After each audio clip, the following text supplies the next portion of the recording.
What is up, Waffle Gang? I do hope you are well. My name is Mark, and today we're checking out some r/entitled people because I fancied something a little bit different today, a little bit spicy, so I thought why not, right? And you guys love it too, sassy. But if you do like today's content, don't forget to hit that like, that subscribe, and maybe that notification bell too. And just a huge thank you for spending 20 minutes out of your day to be here. It means the absolute world. But let's just crack straight on with today's story. Much love to you. Now the first story comes from Dry Deal 9523. Almost had my baby stolen by coworkers' family. Throwaway account, little background, I'm 22 female and I'm currently 8 months pregnant with my first child. My boyfriend is 31 male.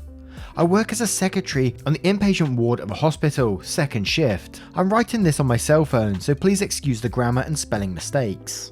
I started working here when I was 19 and supported myself through college, also great benefits, so my co-workers are like family. Bio-family sucks, but that's another post. When I was 4 months pregnant, I told my co-workers who were all happy for me, all except Patty. Fake name. She didn't say anything. After a while, she started being friendly with me, asking about the baby, my health, and my plans for the future. I told her that my boyfriend and I were getting married and moving in together to be a family. Patty didn't like this for some reason and started asking me about my opinions on adoption.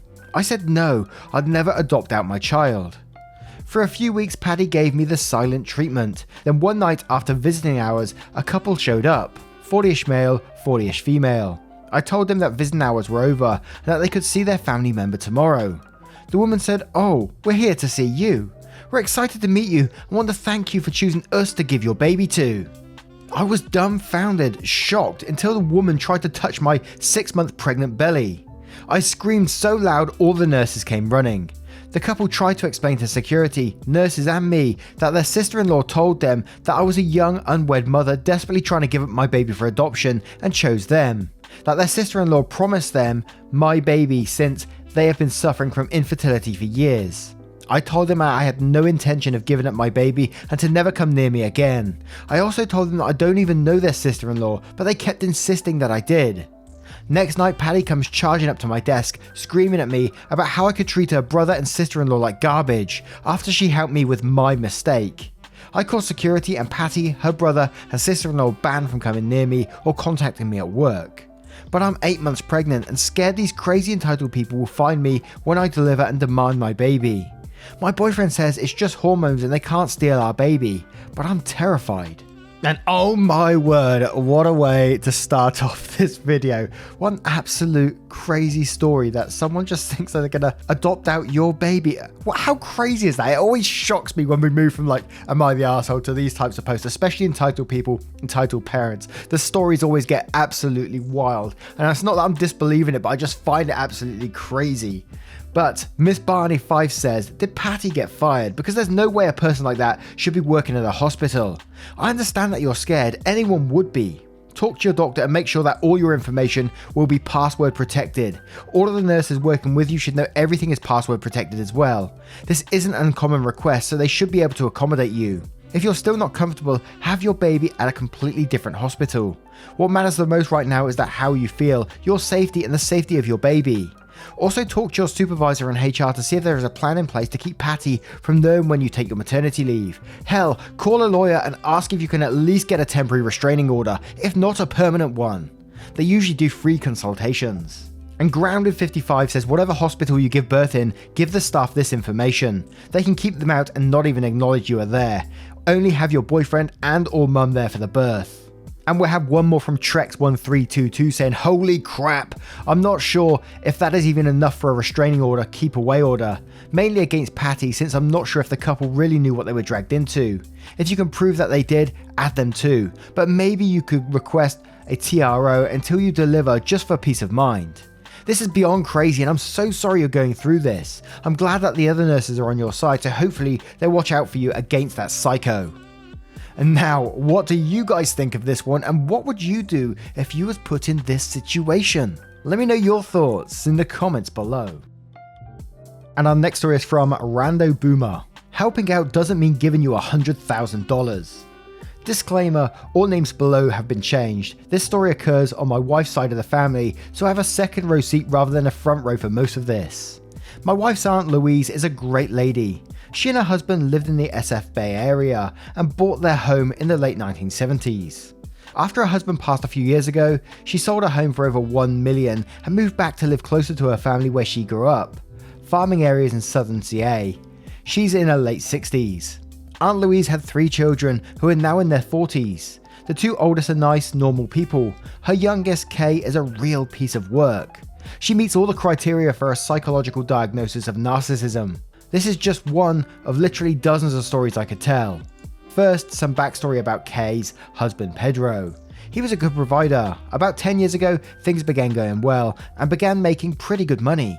To Kay, however, higher income meant more spending, and soon she was buying a new car every 2 years. They went on cruises, she had all the latest and greatest gadgets. As the old MTV tagline used to go, too much is never enough. To augment her lifestyle, she would routinely run to her mum, Aunt Louise, with a sob story or another. We don't know the true figure, but I've heard rumours that Aunt Louise has given her more than $20,000 over the past few years. Kay and Pedro managed to keep their heads above water, but when COVID hit and the state of California ordered economic shutdown, money became tight. Then in October, the company went out of business. He found another job, but was essentially starting his career over. Naturally, they began fighting about money, and 2 weeks ago, it comes to a head. After hearing the blasphemous words "no, one too many," Kay announces that she's getting a divorce. Being California, she naturally expected the courts were going to give her one last payday from this poor guy. Her car, their house, his 401k, and generous alimony.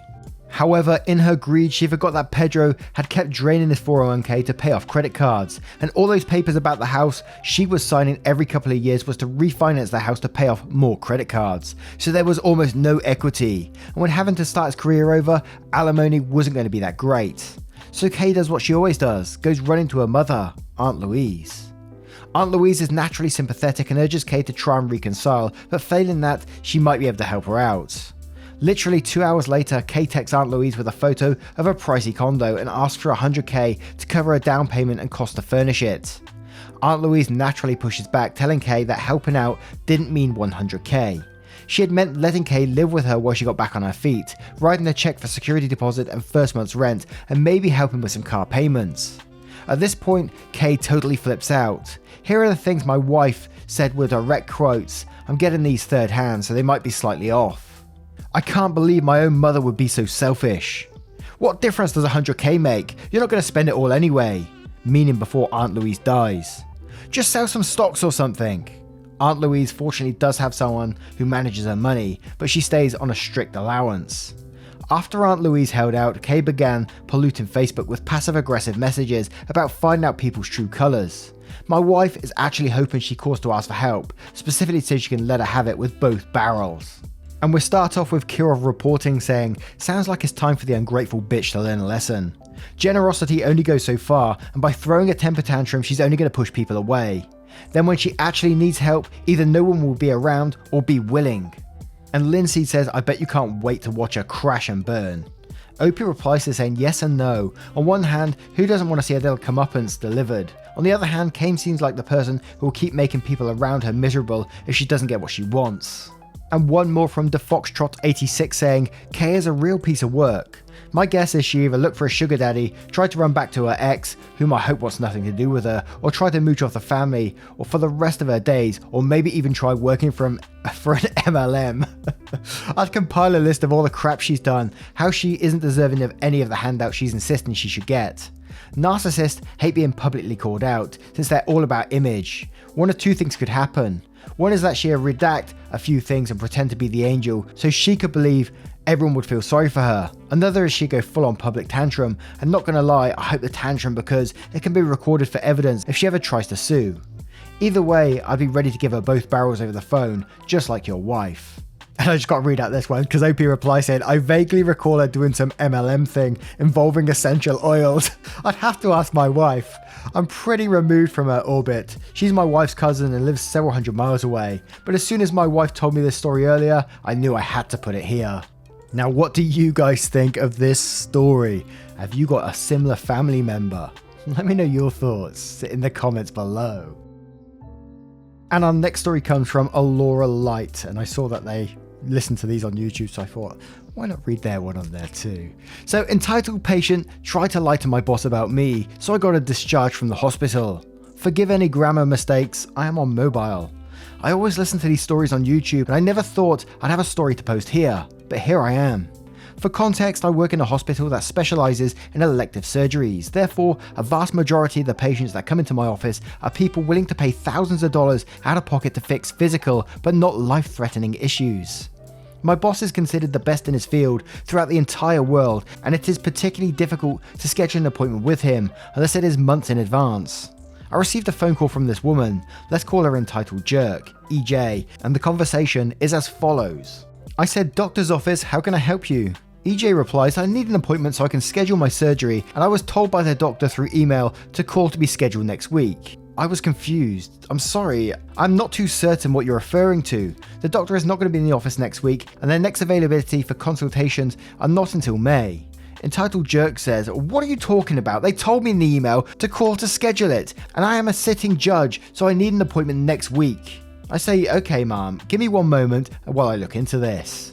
I put her on hold and walk into my supervisor's office and ask if my boss had sent word about a last minute patient being added on that I was just unaware about. They said no, but to ask if the patient can forward the email so we can confirm as boss was in the OR. This is a common practice in the office I work in, as there are instances where boss talks to a patient but forgets to inform the staff. If we were overbooked for a day, my supervisor has to open a specific time frame in order to schedule any last minute patients.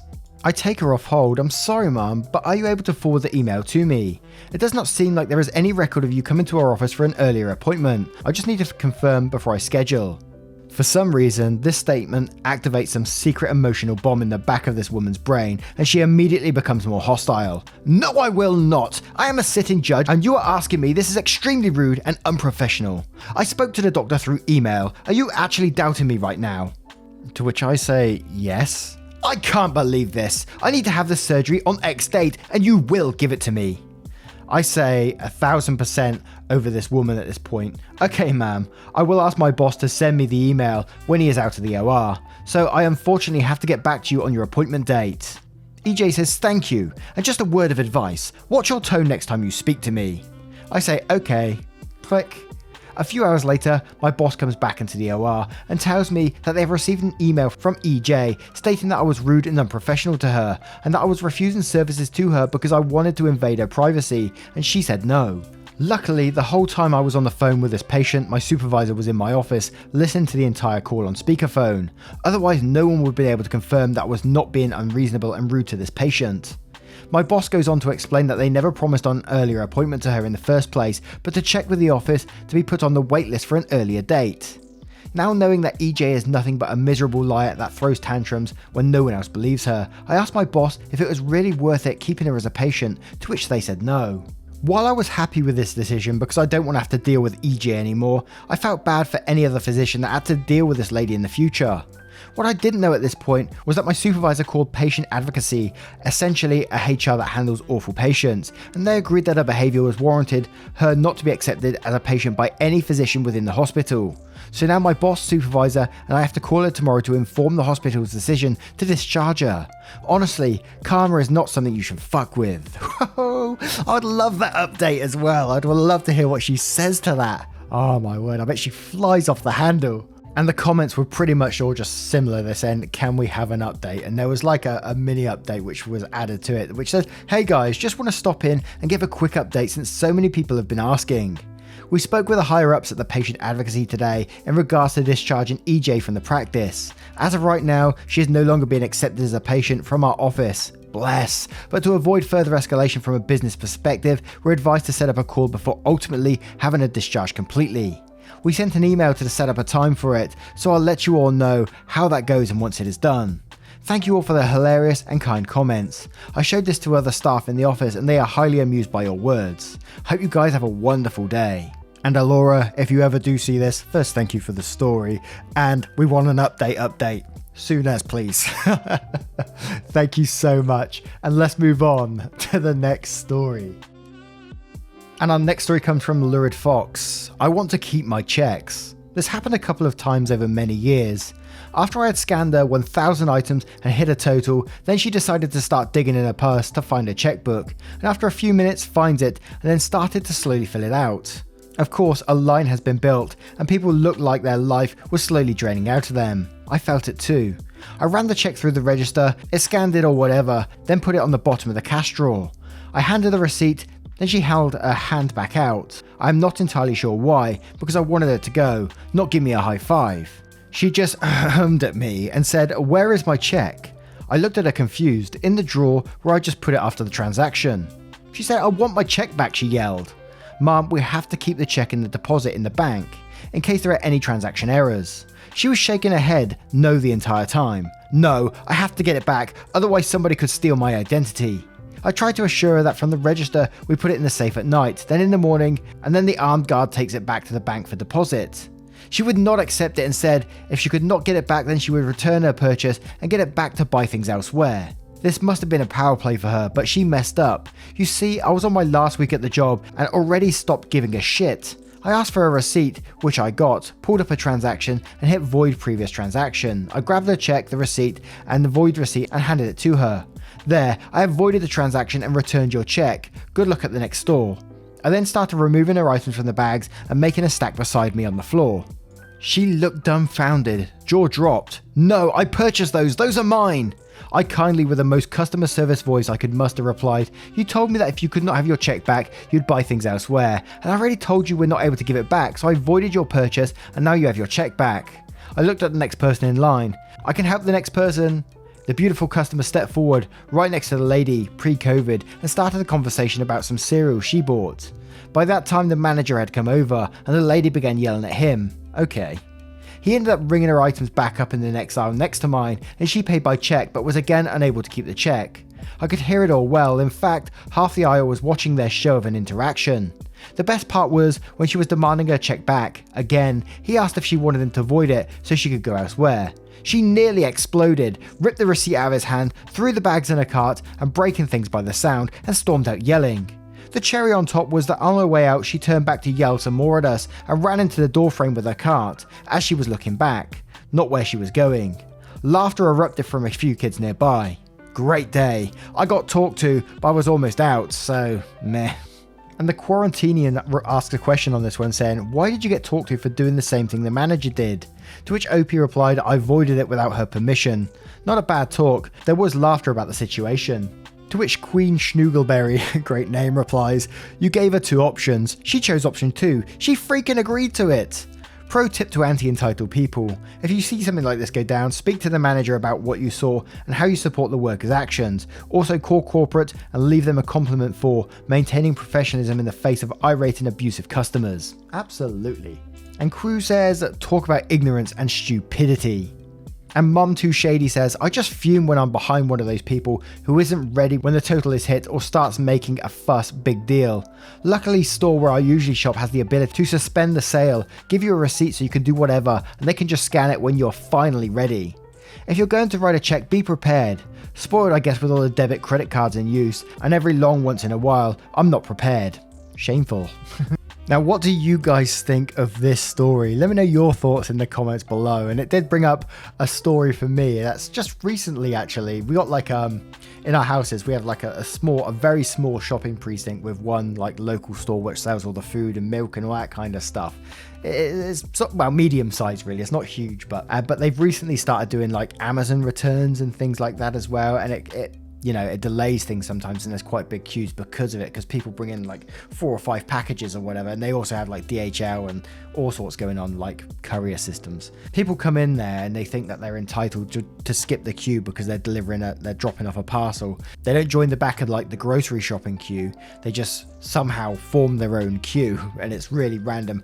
I called someone out for it once. I thought it was one of these people once, and I said, "Look, the queue's back there, mate." And I made myself look like a right ass because he was just waiting for his friend. So I had a couple of people chuckling away at me for making an ass of myself. But I thought, well, I'm not gonna let someone queue jump me, you know. Sassy again. But people do it all the time, and there was one like a couple of days ago when I was in there and I was stood there picking up my beer, a pizza. Yeah, I'm not healthy at the minute. And I was stood there in the queue, and this woman comes marching in, doesn't go through the one-way system with COVID and all that sort of stuff, and just stands. There's a queue of about 6 people. I'm in the middle of it, and this person just stands in the next aisle along, and they're stood there waiting for the people to be free. And soon as the next person was done with, she just steps forward and in that person's place, rather than the person in the queue going into that place. And it was like, ooh, shit. And the cashier said, sorry, the queue's over there and you have to queue up. She said, but I'm just dropping off a parcel. It won't take 2 minutes. And it said, sorry, but you have to join the queue. And eventually she wasn't moving. So this guy had to ring the bell. Manager comes out and he dealt with her and he let her get away. And I can't blame the guy, because you know, you don't want to have to deal with that shit. You just want that person out of the shop, don't you? But at the same time, it's like they got their way, so they're just going to do that every single time now. So it's kind of frustrating in a way. But at the same time, I can't blame the person. They're not paid enough to deal with that shit. You know what I mean? Well, maybe the manager is. It's kind of their job in some ways. But at the same time, I still don't blame them, because I wouldn't want to have to deal with someone like that. It would absolutely do my head in working in retail. Anyone that works in retail, I have so much respect and love for you. I don't know how you do it, honestly. But anyway, do you have any? I'm sure you do have some retail stories. I would love to hear them. Let me know in the comments below. And once again, guys, thank you for being here today. I hope you did enjoy today's Entitled People stories. And if you did, let me know by hitting that like, that subscribe, and maybe that notification bell too. And if you have hit that notification bell, make sure it's set to always. Otherwise, YouTube won't notify you every single time. They seem to be doing it more frequently recently. Bloody annoying. But that's the way it is. And if you want to support the channel further, you absolutely can, but never, ever any pressure to do so, just by clicking that join button down below for YouTube, or clicking the link in the description for Patreon. Super helpful, really helps us out, just in case, you know, YouTube pulls the rug from under my feet. So Patreon might be the better option. And just thank you for being here once again, and I will see you in the next one. Take care, guys. Much love.